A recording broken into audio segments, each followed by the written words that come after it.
fuente de vida y causa de muerte. El agua puede eliminar pistas, diluir pruebas y ocultar cadáveres. Para los investigadores, el agua puede ser un oponente astuto. Para los delincuentes, el aliado más complaciente. Para el crimen perfecto, simplemente agregue agua.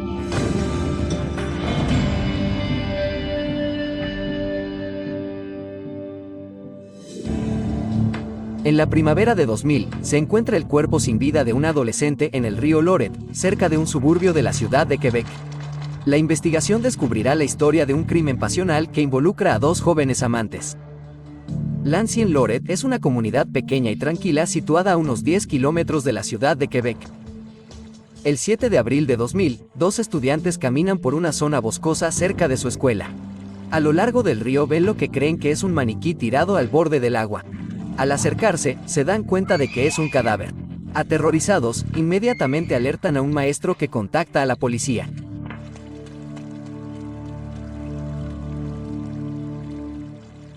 Recibimos la llamada informándonos que los estudiantes de la escuela secundaria L'Ancien-Loret habían encontrado un cuerpo en el río Loret. A continuación, un equipo de investigadores, incluido la sargento detective Charlene Paquet y Guillem Martel, acudieron al lugar para comenzar nuestra investigación.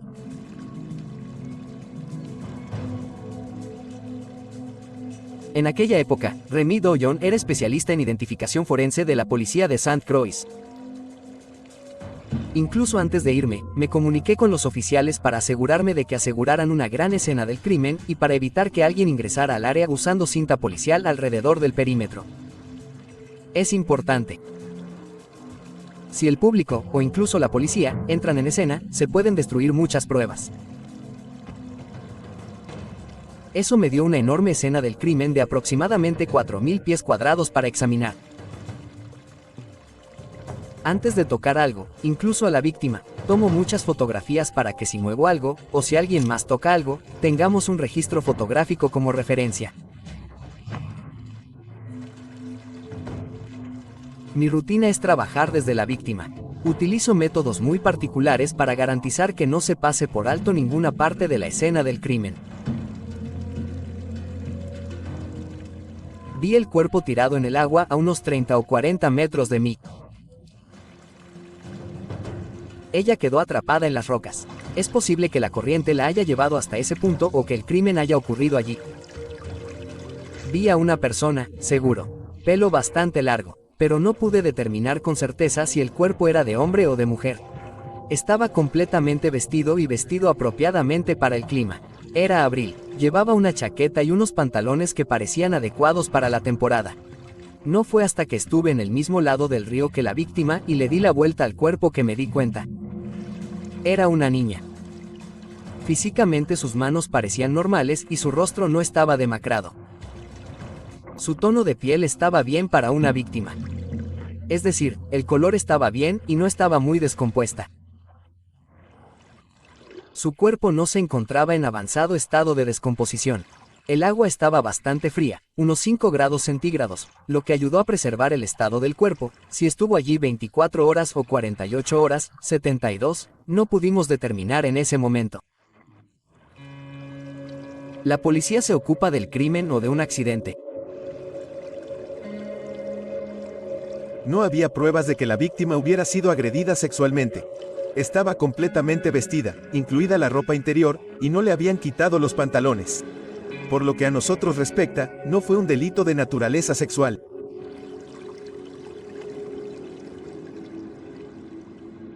Aunque en ese momento ciertamente pudimos ver que había algunas heridas en la zona del cuello y la garganta. Las heridas no eran grandes, eran pequeñas, pero definitivamente algo la había apuñalado allí varias veces. No se pudo determinar si eso fue lo que realmente la mató o si realmente se había ahogado. Pero una cosa era segura. A partir de ese momento tuvimos la seguridad de que no se trataba simplemente de una muerte natural. Así que se tomaron todas las precauciones necesarias. Siempre comenzamos con el peor de los casos. Entonces comenzamos asumiendo que es un delito. Trabajamos de acuerdo con esta regla para no pasar por alto pruebas cruciales al actuar demasiado rápido. La policía reúne todas las pruebas que puede encontrar en el lugar y marca cada elemento con un número de prueba.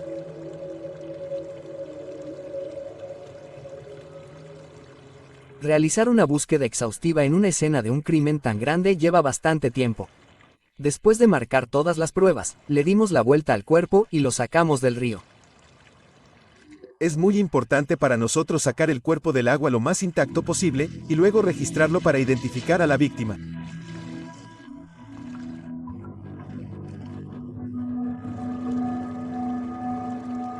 Así es como los investigadores comienzan su investigación. Si tiene una víctima sin identificación, el investigador no tiene nada con qué empezar.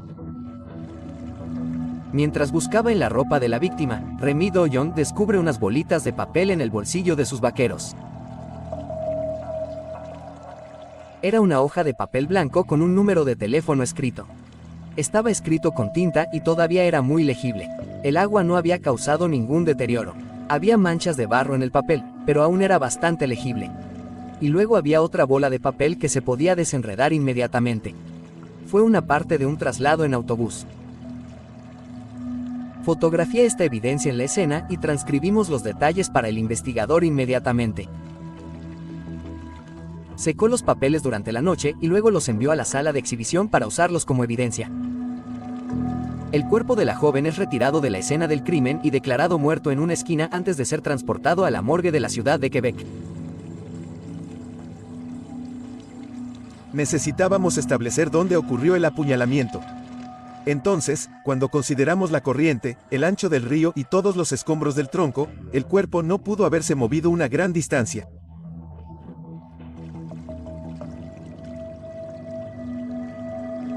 Me pareció que lo siguiente más importante era caminar río arriba porque aunque ella podría haber venido desde la orilla, el crimen podría haber ocurrido un poco más arriba en la orilla y su cuerpo podría haber sido arrastrado por la corriente. Así que lo que me interesó principalmente como escena del crimen fue la orilla del río. Buscamos cosas que puedan estar directamente involucradas, un arma, elementos así, pero es raro que sean esos objetos los que nos conduzcan hasta el asesino. La evidencia puede no tener importancia aparente ese día, pero unos meses más tarde, un elemento puede resultar de gran importancia.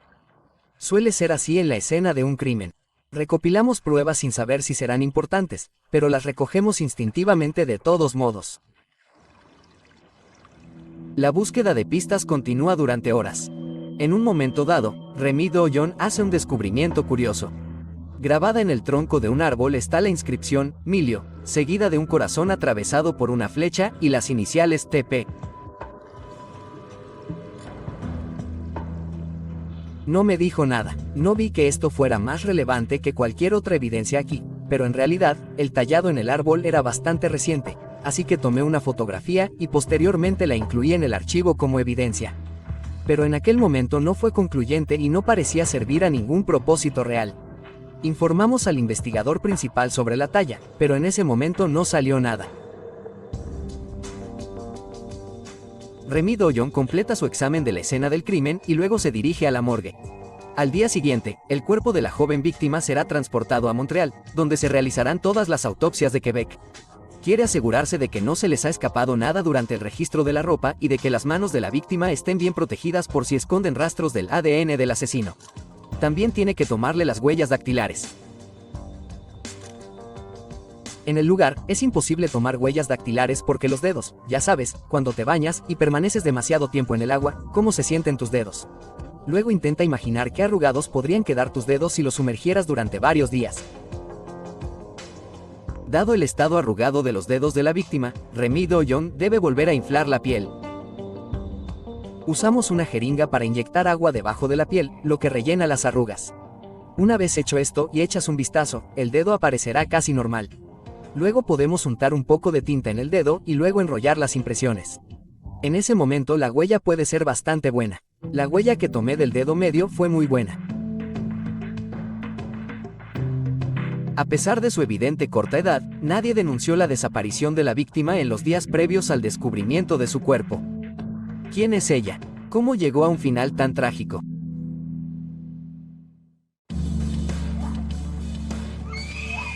El cuerpo de una joven con heridas de arma blanca en el cuello fue encontrado boca abajo en el río Loret, cerca de la ciudad de Quebec. Su identidad sigue siendo desconocida. No ha habido reportes de ninguna persona desaparecida en la región.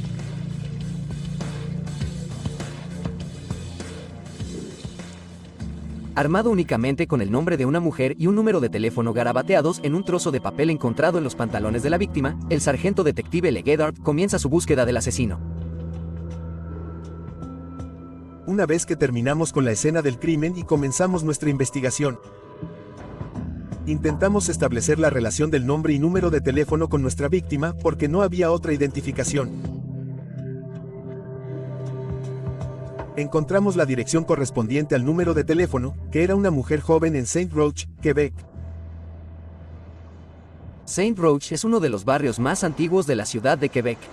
En aquella época, albergaba a muchos adictos y prostitutas sin hogar. Mi colega, la sargento detective Charlene Paquette, y yo fuimos a hablar con la joven en Saint-Roch.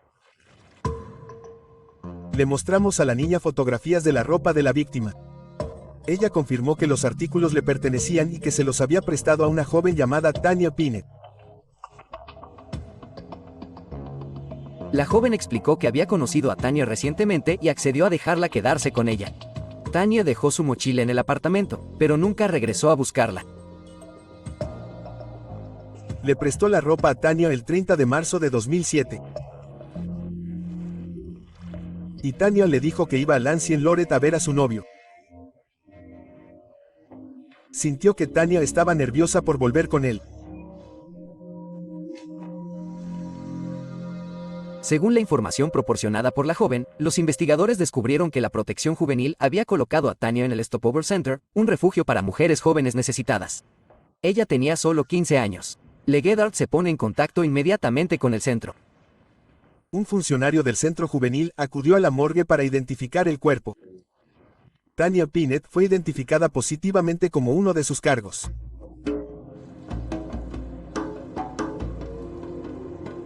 Tras la confirmación de la identificación de la víctima, ahora teníamos los nombres de las personas que conocieron a la víctima mientras se escapaba durante el mes de noviembre de 1999.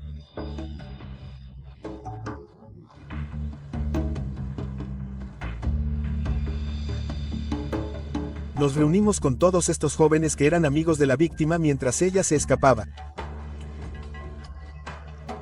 Sabían lo que hacía y con quién se reunía hasta su muerte.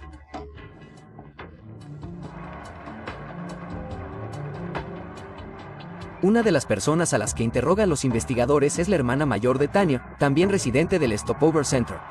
Ella les dice que Tanya estaba saliendo con un joven llamado Jesse Ali Barrawi.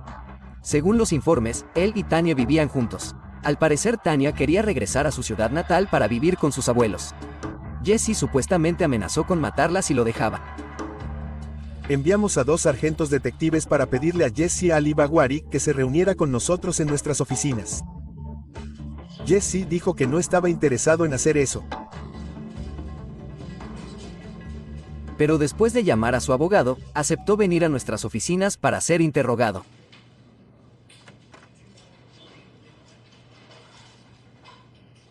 Jesse dijo que no había visto a Tanya desde hacía más de una semana. Su padre había venido para quedarse con ellos unos días, pero después de una discusión, Jesse los echó a ambos. Toda la información que la policía tiene hasta ahora apunta a Jesse como su principal sospechoso. Pero lo que los investigadores necesitan ahora es pruebas de que él es el asesino. Los resultados de la autopsia realizada por el fallecido Dr. Louis Raymond Trudeau ya están disponibles. Jacinth Prevost es bióloga forense en el Laboratorio de Ciencias Forenses y Medicina Forense de Montreal. Trabajó en el caso de Tanya Pinnett. Se tomaron hisopos de la boca, la vagina y el recto y luego se enviaron a patología. Los resultados de estas pruebas indicaron que no había ninguna evidencia de semen. A menudo, cuando una mujer es asesinada de esta manera, investigamos si hay alguna evidencia de agresión sexual y buscamos cualquier cosa que pueda estar relacionada con eso.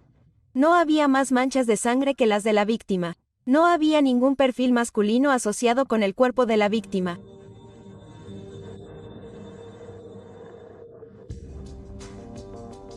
Si hay manchas de sangre de un posible agresor, es posible encontrarlas en la espalda de la víctima. Incluso en el caso de un entorno acuático, el perfil genético todavía se puede encontrar en la sangre lavada. Si hubo agresión sexual, el agua no tiene impacto en la vagina ni en las cavidades bucales. No se encontró toxicología de drogas o sustancias y la alcoholemia fue negativa.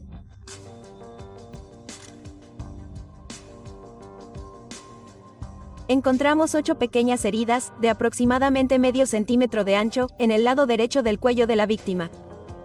Al menos 2 de las heridas habían perforado la arteria carótida, lo que podría haber sido mortal. Sin embargo, la causa oficial de la muerte se atribuyó a ahogamiento. Entonces, si bien estas puñaladas en el cuello fueron creadas por una hoja delgada de un solo filo, la víctima en realidad se ahogó. Esa fue la causa de la muerte.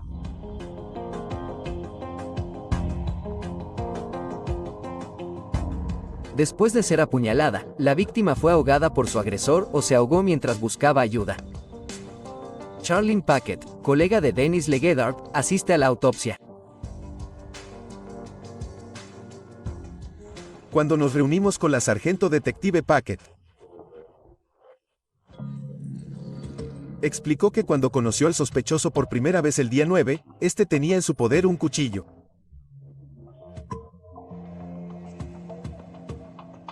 Este cuchillo era muy similar al que provocó las heridas en el cuello de la víctima.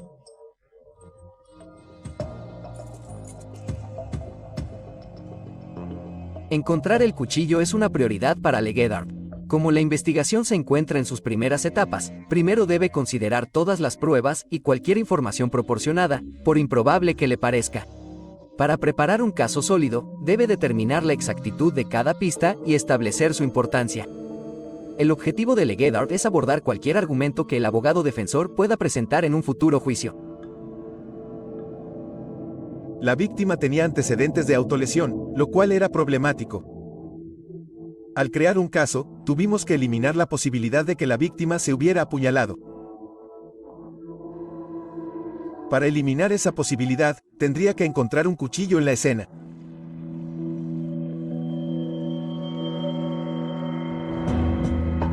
El investigador vino a verme para preguntarme si podíamos registrar el lecho del río.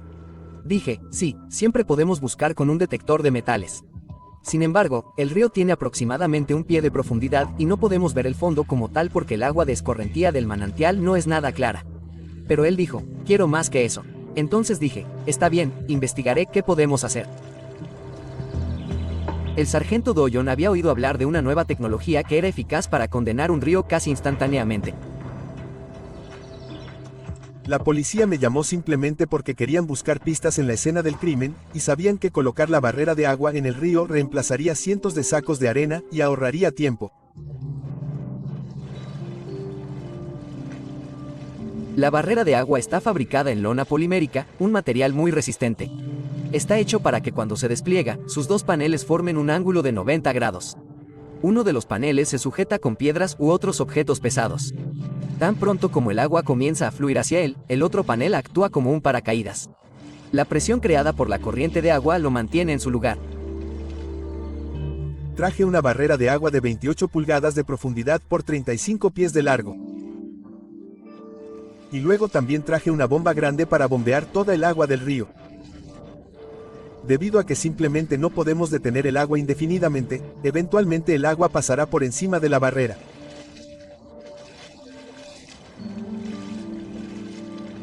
Bombean el agua encima de la orilla del río porque el río en el que estábamos hace una especie de recodo allí. Así que teníamos casi 200 pies para buscar evidencia en el lecho del río.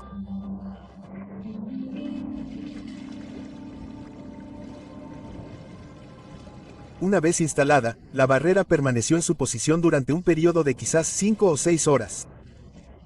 El tiempo suficiente para que los investigadores buscaran pistas a fondo.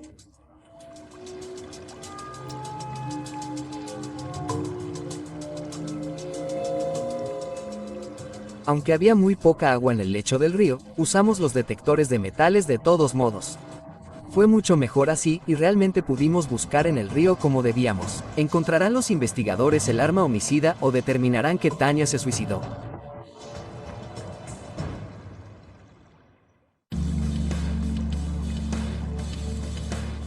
El cuerpo sin vida de Tanya Pinette se encuentra en el río Loret, cerca de la ciudad de Quebec. Tenía 15 años cuando se escapó de un refugio para jóvenes. Los investigadores están buscando el arma homicida en el río. Instalan una barrera de agua para ayudar en su búsqueda. Entonces, al desviar agua del lecho del río y de las orillas, no se encontró ningún arma. Eso nos demostró que la víctima no se había suicidado. Si se hubiera tratado de un suicidio, el arma todavía estaría en el lugar. Pero como Legedard no encontró nada, supone que el agresor se llevó el arma. Por tanto, lo que nos interesaba ahora era recuperar el cuchillo que se había visto en posesión del sospechoso. Legedard ordena registrar el apartamento donde Tanya y su novio Jesse habían vivido juntos. Hay que entender que 10 días después del descubrimiento del cadáver de la víctima, el sospechoso abandonó su apartamento y Lancien Loret y volvió a vivir con su madre. Dado que el sospechoso ya no vivía en el apartamento, no se necesitaba una orden judicial para que los investigadores realizaran un registro del local. Por lo que sé de la ley, como él ya no era inquilino allí y se había ido, el proceso avanzó mucho más rápido de lo que hubiera sido. A veces, puede ser más fácil analizar la escena de un crimen, un apartamento o un vehículo porque ya no es propiedad del sospechoso ni está habitado por él.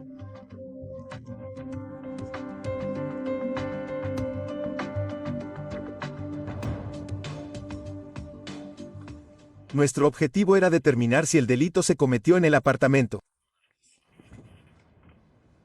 Mi especialidad es la biología forense, pero especialmente el estudio de manchas y salpicaduras de sangre.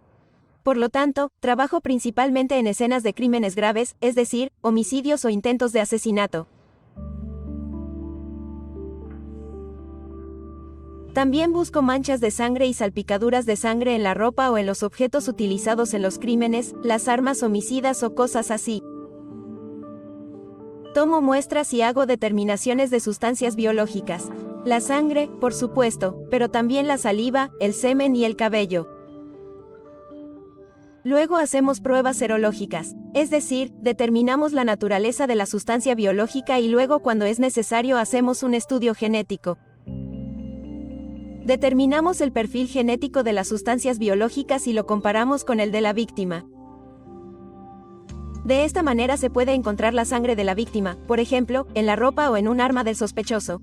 Y también se puede encontrar, por ejemplo, el perfil genético y el semen encontrado en la vagina de la víctima, que podría compararse con el perfil genético de un sospechoso para el que hemos obtenido una orden de arresto.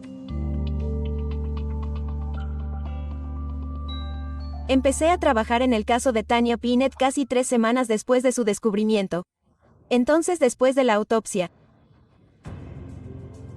los investigadores habían avanzado mucho en la investigación. Me pidieron que buscara manchas de sangre en la residencia que Tanya Pinnett compartía con su novio.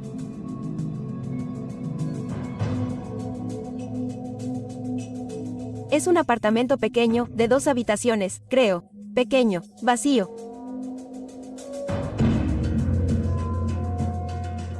Lo único que tuve que hacer fue buscar sangre en el suelo, en las paredes, en el baño y luego en el colchón que quedó allí.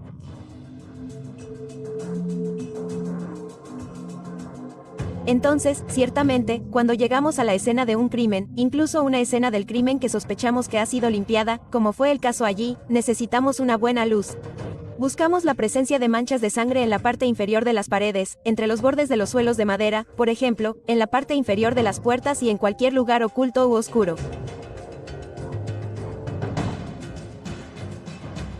A menudo, cuando se han limpiado las manchas de sangre, se hace solo hasta donde alcanza la vista y no en aquellos lugares donde está oscuro.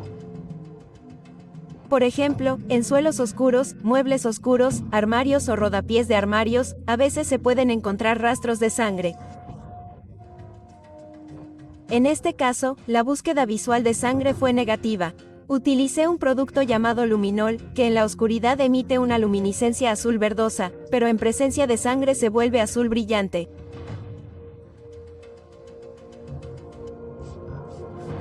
Encontré 2 pequeñas manchas de sangre en el colchón. De hecho, era una sustancia marrón, que al menos en parte era sangre. Luego, encontré una gota de sangre en el marco de la puerta del baño. Entonces eso es todo lo que encontré. El resto del apartamento estaba libre de manchas de sangre o salpicaduras. Y si se hubiera derramado mucha sangre y se hubiera limpiado la zona, aún podríamos haber encontrado las manchas usando el luminol. Pero eso no es necesariamente cierto si se ha lavado con champú. Las dos manchas en el colchón tenían unos 2 centímetros de diámetro, es decir, pequeñas manchas marrones. El laboratorio está ubicado en Montreal. Así que dejamos Lancy en Loret y en los días siguientes analicé las manchas de sangre. Los extraje para obtener ADN y luego los amplifiqué para obtener un perfil genético. También tomé una muestra de sangre de la víctima para compararla.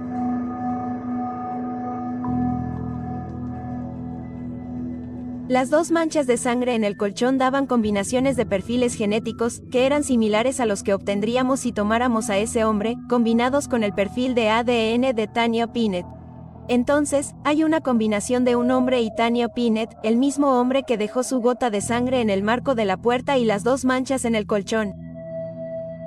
Entonces eran dos lugares pequeños, pero no pudimos confirmar a partir de estos dos lugares que el crimen ocurrió allí, porque sabíamos por la investigación que Tanya Pinnett dormía allí. Podría haber sido sangre de menstruación, por ejemplo, lo cual no quedó establecido.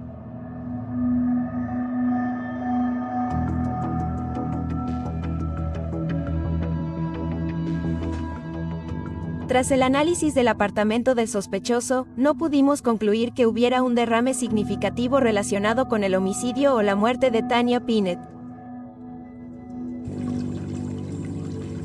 Para los investigadores, es evidente que el crimen se cometió en el río Loret. La ropa de Tanya regresa del Laboratorio de Ciencias Forenses de Montreal.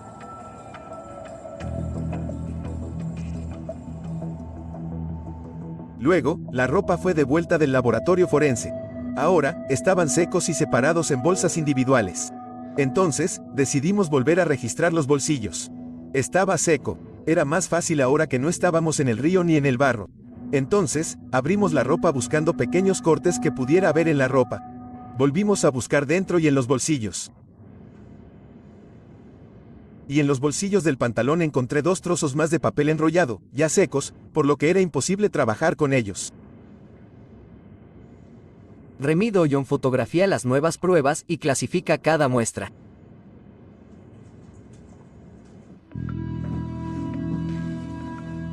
El 17 de mayo, la policía realiza una segunda búsqueda, esta vez en la casa de la madre de Jesse, donde vive ahora.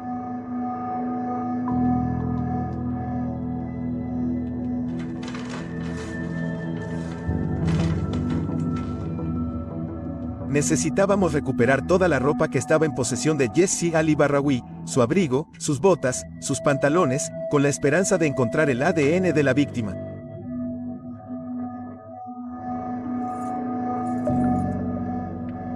Los investigadores también ven el cuchillo que Jesse tiene en su llavero y lo envían al Laboratorio de Ciencias Forenses en Montreal.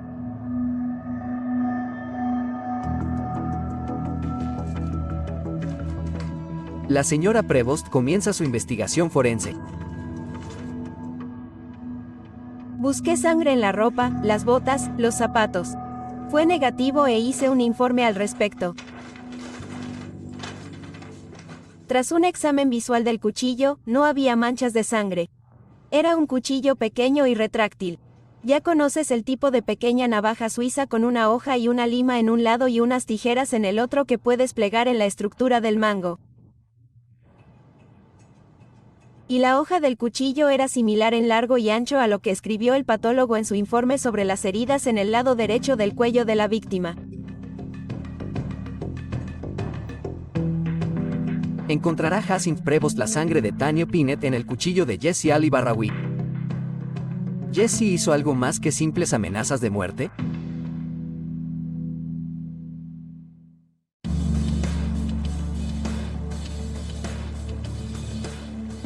El cuerpo sin vida de Tanya Pinnett se encuentra en el río Loret, cerca de la ciudad de Quebec. Una búsqueda en el apartamento de Jesse Ali Barrawi, donde vivía en el momento del crimen, no revela manchas de sangre importantes, lo que indica que la agresión tuvo lugar en el río. No había rastros de la sangre de Tanya en la ropa de Jesse, pero sigue siendo sospechoso en el caso. Jacinth Prevost analiza la navaja de Jesse con la esperanza de encontrar sangre de la víctima. Por eso, utilizo las pautas de prueba para detectar la presencia de sangre incluso si es invisible a la vista. Y había una ligera decoloración, pude detectar la presencia de un poquito de sangre. Supuse que tal vez el cuchillo había sido lavado. ¿Qué tiene sentido? No podemos ver sangre. Podría ser el cuchillo correcto, pero está lavado ya que tiene un mango que permite que la lima y las tijeras se cierren en su interior. Me dije que tal vez no lo habían lavado bien. Al abrirlo podríamos encontrar sangre, si es que el cuchillo la tuvo en algún momento.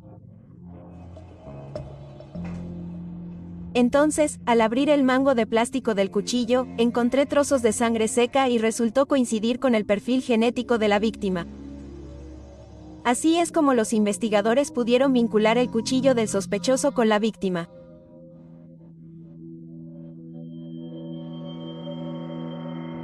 Este es un gran avance para los investigadores, pero aún deben eliminar cualquier posibilidad de duda. En este caso no hay testigos. Solo el sospechoso sabe la verdad. Cuando la policía lo interroga, debe tener en cuenta todas las pruebas, directas o circunstanciales. Deben poder demostrar que saben que el sospechoso es culpable. Mientras tanto, Remy Doyon decide volver a examinar las bolas de papel encontradas en la ropa de Tanya tras la autopsia. Me levanté una mañana y pensé que no había cogido esas bolitas y esos trozos de papel por nada.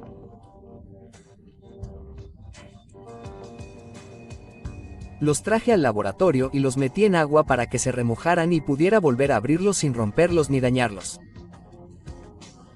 Y al día siguiente, después de estar 24 horas en agua, los abro suavemente con unas pinzas. Me di cuenta de que estos dos papeles iban con el traslado en autobús. Fueron 2 piezas del traspaso y lo completaron. Ahora pudimos distinguir todo en el billete de autobús. No pegué las piezas, sino que las junté de tal manera que pudiera tomar una fotografía del billete completo. Revelé la foto y se la entregué al investigador para que la agregara a su expediente. Luego inmediatamente se fue con él.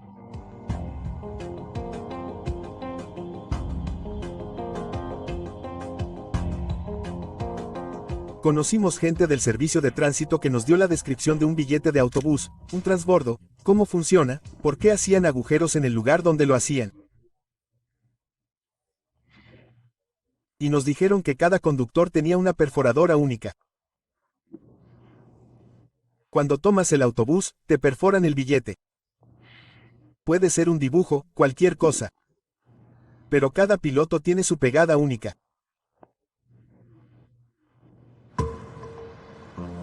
Los investigadores se reúnen con el conductor del autobús propietario de la perforadora, pero no recuerda a Tanya. No está claro, quiero decir, estamos en la ciudad de Quebec y mucha gente toma el autobús. Lo importante es que el billete de autobús corrobora la declaración de la mujer de St. Roch que le prestó ropa a Tanya el día que la vieron con vida por última vez. Prueba de ello es que el 30 de marzo del año pasado, Tanya tomó el autobús al centro en dirección a L'Ancien-Lorette. La estrategia de Legedort funciona. El rastro es claro y conduce directamente al asesino. El siguiente elemento a resolver es el tallado en el árbol. Recordamos que inicialmente el día que encontramos a la víctima, fotografié un árbol.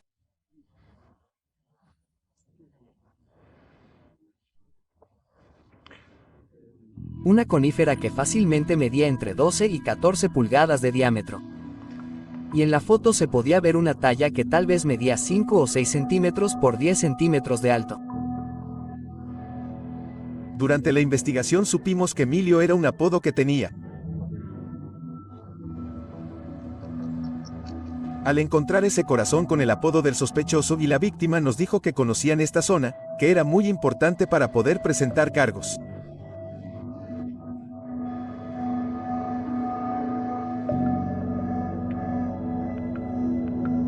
Después de revisar las fotografías, el investigador Legedort viene a verme y me pregunta si podemos determinar cuánto tiempo antes de que se tomara la fotografía se hizo el grabado. Lo remití a la Universidad de Laval. Esta es la primera vez en 34 años que hago una autopsia de un árbol. Fui a la Facultad de Montes de la Universidad Laval y me reuní con Guillemán Doguellete, que es patólogo forestal. En ese momento yo estaba jubilado desde 1995, pero seguía trabajando en el centro de investigación donde trabajaba antes, así que me explicó la situación. Junto con Legedard y Doyon, Guillemán Doguellete va al Ancien-Loret para examinar el árbol. Había muchos de estos pequeños puntos negros que identificamos como insectos cuyo periodo de vuelo es entre mediados de junio y finales de julio, lo que significa que cuando estaban en vuelo ya había suficiente savia para que se les quedaran atrapados los pies y era lo suficientemente suave como para que se incrustaran en él.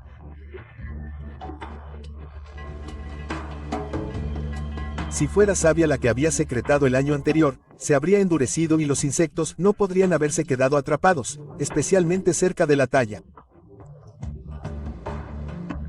Guillemán Doguellete quiere estar doblemente seguro de que tiene razón. Él lleva el experimento más allá.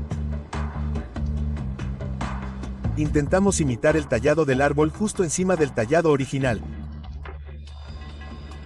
El tallado de la muestra lo hice en septiembre, aproximadamente el 15 de septiembre, para verificar si en otoño fluiría savia abundante en 2 o 3 zonas del árbol.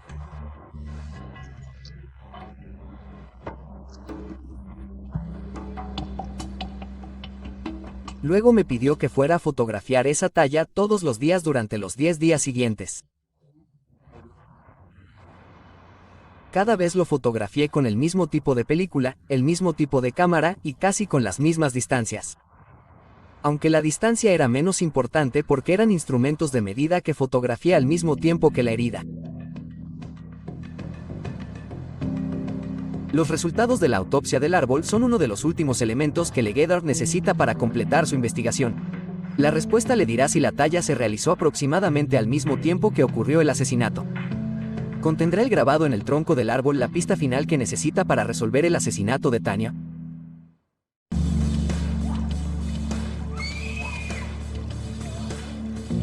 En abril de 2010, Tanya Pinet aparece ahogada en el río Loret, cerca de la ciudad de Quebec. Se encontraron 8 pequeñas heridas en su cuello, 2 de las cuales perforaron la arteria carótida. Aunque no se han encontrado rastros de sangre de Tanya ni en el apartamento de su novio ni en su ropa, sí se descubrió en su navaja de bolsillo. El patólogo forestal Guillemán Doguellete realiza pruebas en el tronco del árbol en el que estaban grabados el apodo del sospechoso y las iniciales de la víctima. Su objetivo principal es determinar cuándo se realizó la talla.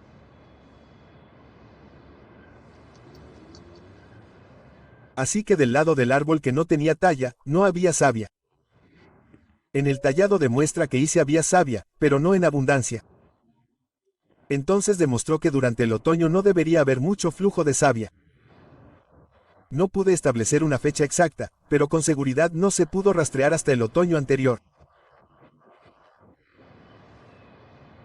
Esto demuestra que la talla se realizó aproximadamente al mismo tiempo que ocurrió el asesinato. Para Legedard, esto representa un paso en la dirección correcta en su búsqueda del asesino de Tanya. Desde fuera de la investigación, tras la autopsia, nuestro sospechoso ya estaba en el punto de mira. Con su historial de violencia, las amenazas que había hecho a la víctima y el cuchillo que habíamos visto en su poder, él era el principal sospechoso.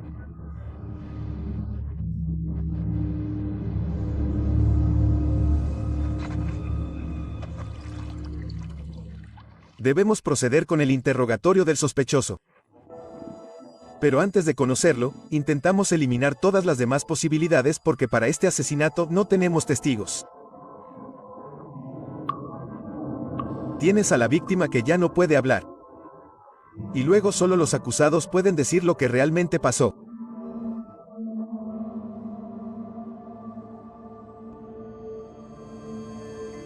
Así que eliminamos todas las posibilidades de que pudiera haber alguien más que matara a la víctima.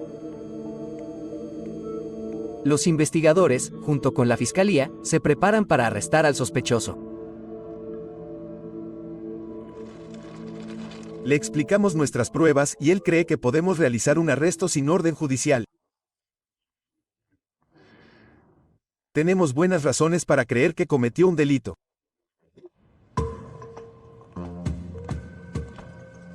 Una vez finalizada toda la investigación, tuvimos que recurrir a 2 detectives de la Policía Provincial que en el año 2000 eran especialistas en video interrogatorios.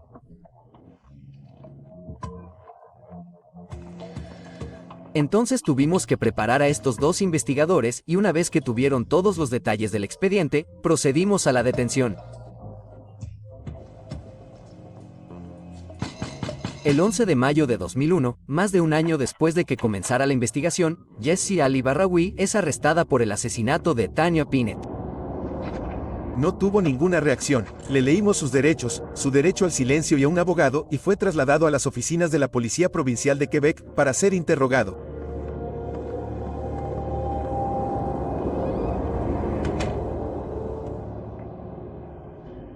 Uno de los investigadores interroga al sospechoso y un investigador de respaldo está afuera y ve toda la entrevista y toma notas.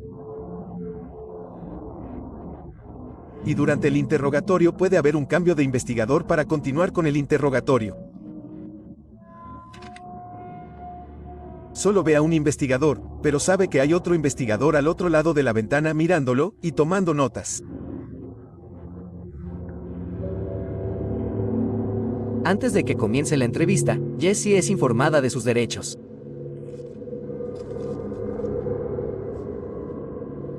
El interrogatorio duró unas 10 horas.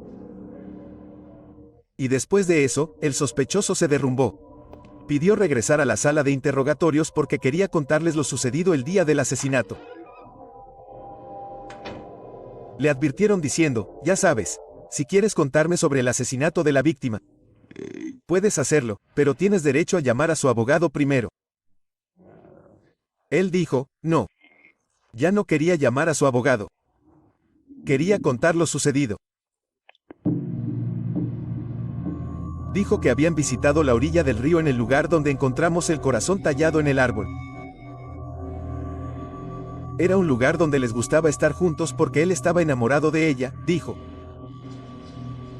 Allí, Jessie, la sospechosa, tuvo un ataque de celos. Acusó a la víctima de ser prostituta. Ella no estaba dispuesta a aceptar nada de eso. Ella intentó abofetearlo. Dice que discutieron. Para usar sus palabras, se asustó.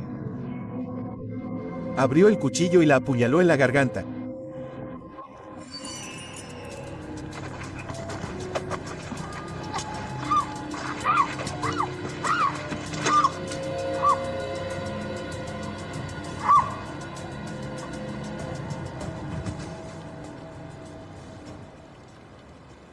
Posteriormente, dice que la víctima se alejó arrastrándose y abandonó el lugar. Él nunca admitió haberla arrastrado al río. Nunca intentó averiguar si ella necesitaba ayuda. Y no quiso explicar más que eso. Dijo que sucedió en la orilla del río donde se juraron amor. Sucedió allí. Dijo que abandonó el lugar y regresó 2 días después para tratar de encontrar una cadena que había perdido durante la pelea con la víctima. Dijo que encontró la cadena en el lugar. Si no hubiera regresado, lo habríamos encontrado porque habíamos buscado en las orillas del río con un detector de metales. Dijo que no vio el cuerpo. El cuerpo debió ser movido por el arroyo. Tras la confesión, los investigadores tienen 24 horas para llevar al acusado ante un juez. El acusado fue llevado ante el tribunal al día siguiente acusado de asesinato en segundo grado. Porque en el caso de homicidio en primer grado hay que demostrar premeditación y en este caso no hubo premeditación. No había pruebas que lo demostraran. El sospechoso fue acusado y se declaró culpable y nunca hubo juicio.